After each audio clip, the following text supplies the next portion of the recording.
What up, YouTube? It's your boy EP. It's your girl Dynoo. You know, this what we call real trill spill. You know what I'm talking dig? about? Real trill spill. Real trill spill. Man, it's just, the topic of discussion today is going to be relationships. And, why they don't work. What can, men do? What can women do to, bring things together? Hey, girl. So, Dinah. So, Dinah, what do you think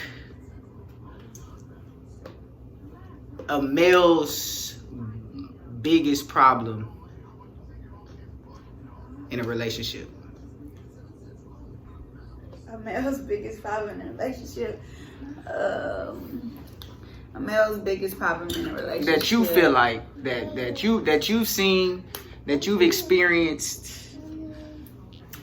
I feel like will definitely be commitment. Like trying to settle down with a female. Okay. But then have you thought about maybe they got commitment issues because of the stuff that happened to them in the past? Wait, who you laughing at? Drink. Oh. I got you. Stand up, get off of that. Ooh. What you laughing at, girl?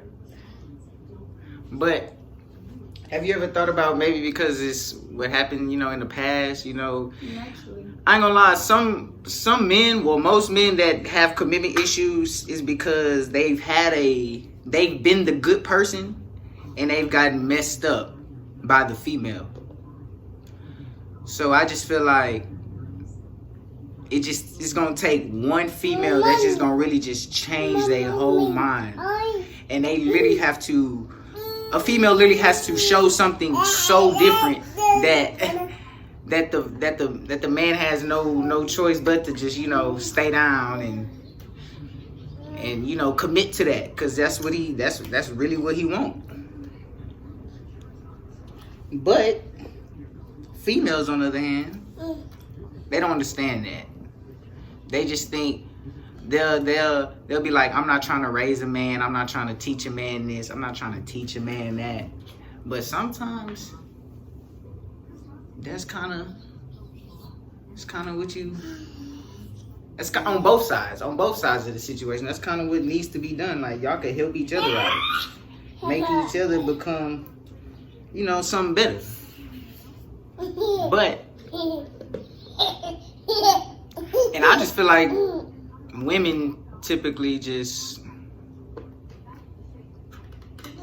they kind of, I don't want to say selfish, but they kind of already got it together.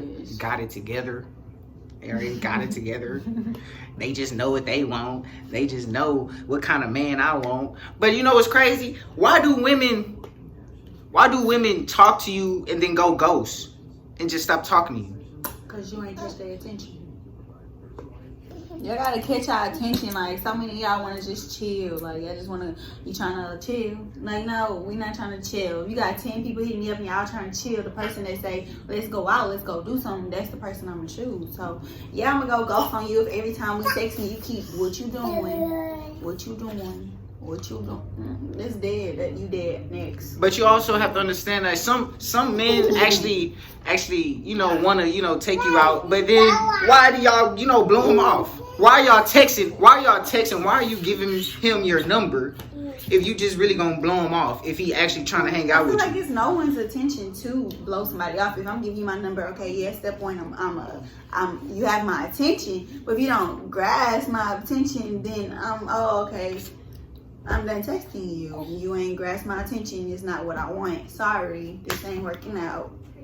But what about, going out? Disappearing. About going out, enjoying each other's time, to, see. But not every guy gonna ask you to do that. Not every guy is gonna be like, let's go out, let's actually do something. That's like picking out a needle in a haystack, because not every guy wanna go out. Everybody wanna smoke. Everybody wanna watch Netflix and chill, like hook up. Like that going out and actually knowing you and asking questions and getting to know you, that don't exist no more in this generation. Like, but shouldn't it make it easier? Shouldn't that narrow it down? So now you know that females pretty much know the men that's just here just cause they bored, and the ones that they actually want to do something with you. So it should be easy to I'm detect. so sick of this corona. My feet look like horrible. It's horrible. It's so hard. Mine This do toe, too. like literally, half of my toe has fell off. Like I don't understand. It's really real out here. Yeah, I'm giving my own self pedicures. That's how I go. To be honest with you, but In general, I feel like my statement is I feel like as a whole, our generation, like all of us, we all have problems within ourselves, like whether, it's the way our parents raised us, number one, that has a lot to do with how we are.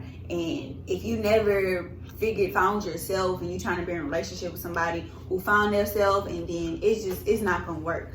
And in general, you just need to basically find yourself and know who you are and forgive and do all that extra stuff in order to even be in a relationship, because you bringing more baggage into a relationship that's just not gonna work out.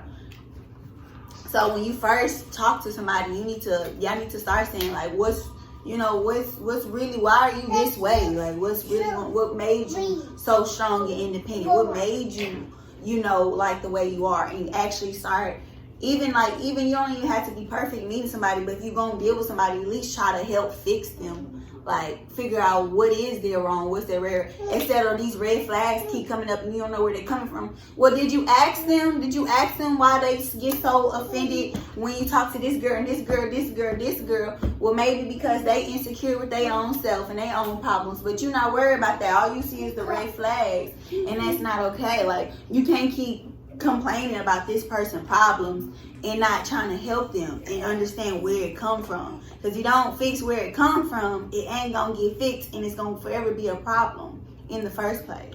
Okay, so but don't you think? I feel like sometimes men don't like to, say how what they past situations was. I just feel like because it kind of sometimes it'll run a female off. I ain't gonna lie. For example, I've had I was FaceTiming some girl that I thought we might have had something going on, but you know how that goes. But yeah, we was FaceTiming, whatever. We was having conversation. She got off the phone. She was like, let's hang up. So we hung up or whatever. And basically, she stopped texting me. And I was just like, bro, like, did I do something?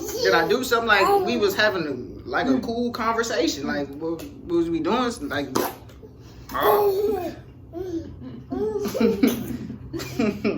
I was like, well, what did I do? And basically, she was just like, this is what she told me. She was just like, the whole time I was talking to you, it just sounded ghetto. It was just ghetto. What? Ghetto. So at that point, I was just like, okay, first of all, I'm not ghetto. I know. First off, what does telling somebody's feelings got to do with ghetto? Like, I'm not ghetto. So I just asked her. I was like, so she's weird. That's and it comes to play, like, a lot of people think just because one thing happened in one relationship, I carried that on to the next one. Well, this person didn't allow me to share feelings, so I'm going to go into this relationship not trying to share my feelings. That's not smart. You know what I'm saying? Like, just because one person shut you down don't mean the next person going to shut you down. That's not how life should work. Okay? And also, I feel like naturally, okay, yes, like, let me not be a hypocrite. If you just naturally come to me, you all feeling in your feelings, then okay, like, at some point, I feel like you should be a man, and that might turn me off. Don't get me wrong, that might turn me off. You just come straight forward in your feelings. It's definitely ways to it. Like, if you see we talking and we in a relationship, we can be having intellectual conversation, and we break it down. Okay, now is your time.